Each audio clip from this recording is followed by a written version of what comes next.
I wanted to show you guys something that a lot of people ask me how to do today, and that's just how to grow your email list using Pinterest. So I'm going to show you my exact process, and then because the ConvertKit landing page challenge, I think it's called, or it's a challenge to build your email list. Um, that starts in 2 days. So I just wanted to show you guys my exact process for how I use Pinterest to grow my list. And if you really want to see the whole process, how to actually build a landing page and everything, stick through this with me. I'm going to show you just a simple process first. And then I actually need to create a new form to get people on my list and promote that. So I'll show you one time, and then I'm going to actually go in and create the form, and you can watch how I do that, and it might be helpful for you. So please excuse, if my dogs are barking, if there's background noise. This isn't meant to be professional. I do this myself, and a lot of people wanted to know, so I'm just trying to share my process. Okay, so let's get started. What you're looking at here is my landing page. So I made this one with ConvertKit, and I'll kind of show you what that looks like in what we're doing next. But this is my landing page. So I have, an offer, and I want people to subscribe. So I just have this site. I can share this link wherever I want to, and we're about to share it on Pinterest. And when people see this page, they put in their email and their name, and then they say they want to see it. They're on my list. And then from there, this tool goes ahead and it sends them the email, or the page will lead right to this vision board workshop. Okay, let's see. So I have my page ready. The first thing that I would want to do is go into Canva. This is what I use to make all of my designs. So here's one I've actually already made for this. But if you've never used Canva, I'll just show you. You hit Create a Design, and you can scroll through all these different templates. So we would go to a Pinterest graphic. And this part is super easy. Canva makes it so nice. And there is a paid version, but there's also a free version. So you can do this with the free version. It's not a big deal at all. And we're loading. I do have Forest Wi-Fi, so it might take a minute. All right, you can see this is actually the template I used before, if you look over here. So it was really easy for me to personalize that. But if you want to do this, let's pick an easier template. Something simple. These are all just starting points. And you can search all kinds of things, but we're going to do this one. So you get this template. You can actually design it and piece it together, but when they're already done for you, it just kind of makes sense. Oh, maybe it will load. There we go.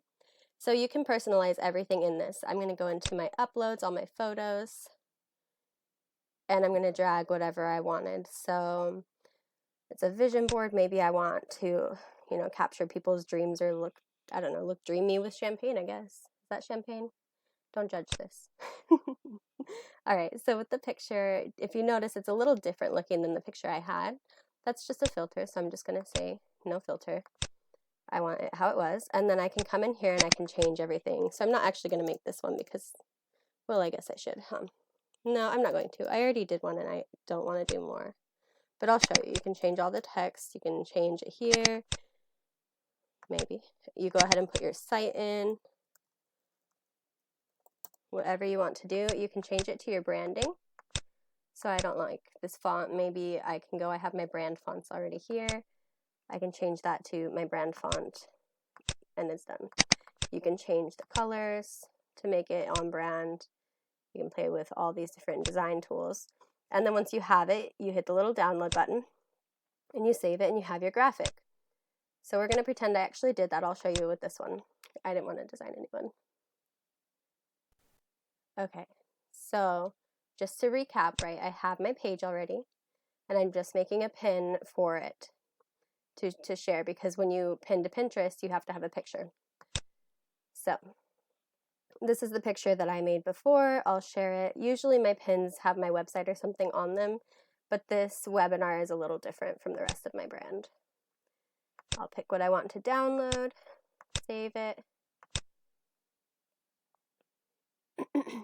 Excuse me. Okay.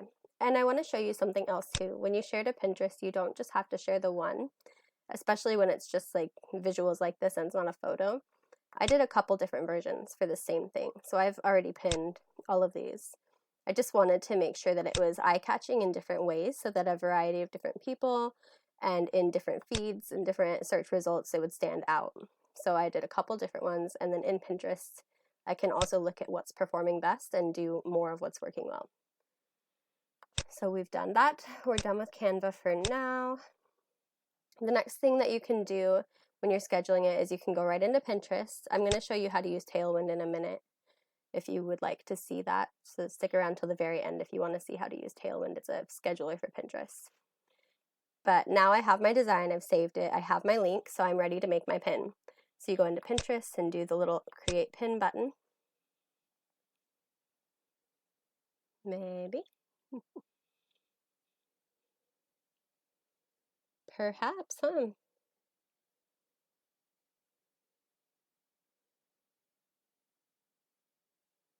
Well, this is promising. Now you guys know what I mean when I say I have forest Wi-Fi and sometimes it just doesn't work. That's good. There we go. Okay, so I like that I can just drag and drop it. But if you need to, you can click that little button to upload your picture. Oh, you can't drag and drop it. Cool. Okay, so you can click. Usually you can drag and drop. It's just my computer not cooperating. I'm going to find one of my pins. This actually isn't the one we talked about, but that's okay. Yes, yes. Okay, so I've uploaded my image. I'm going to put a title in there. And then I'm going to tell people. So you have 500 characters. I try to make these keyword rich. Let's see if I can think of keywords on the fly here.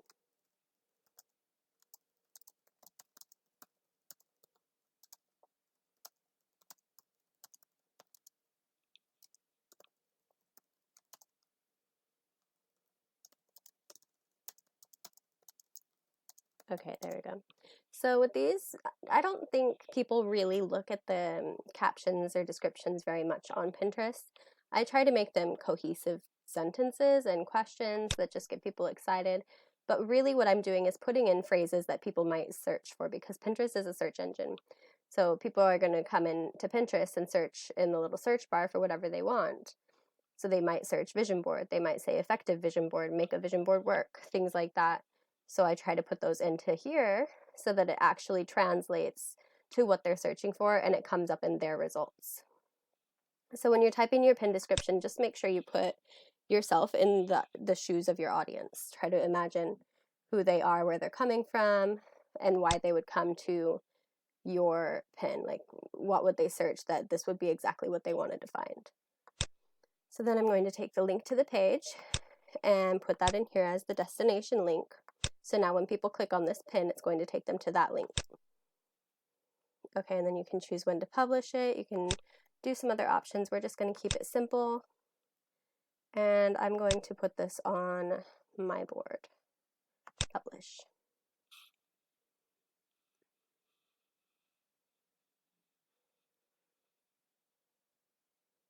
There we go.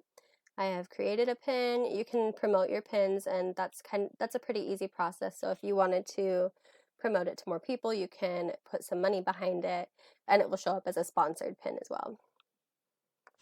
And then we can go in if you just want to see it. We go, maybe. So this is what people will see when they come to my Pinterest. And we're just going to go into the board so I can show you how the pin works. Okay, so these are all mine. I've done this for all of them. And here's this one, and we'll see how it works. There we go. And it loads. So, okay, so that's what it looks like. There are a few things that you can do if you want to really help the pin reach more people, and I'm going to show you that in the Tailwind part of this video. I might actually separate this into 2 videos so it uploads a little faster. But hang tight. If you're watching this wherever it is, I'll go ahead and put a link to the second part so you can see the full Tailwind process. So in the next one, I actually have a blog post that I want to put a freebie in, and I'm going to show you how to do that. So when I put a freebie, it's like a document that you can download, and it's another way to get people to subscribe to your email list. So if you want to see that, just stick around for the next part and I will show you.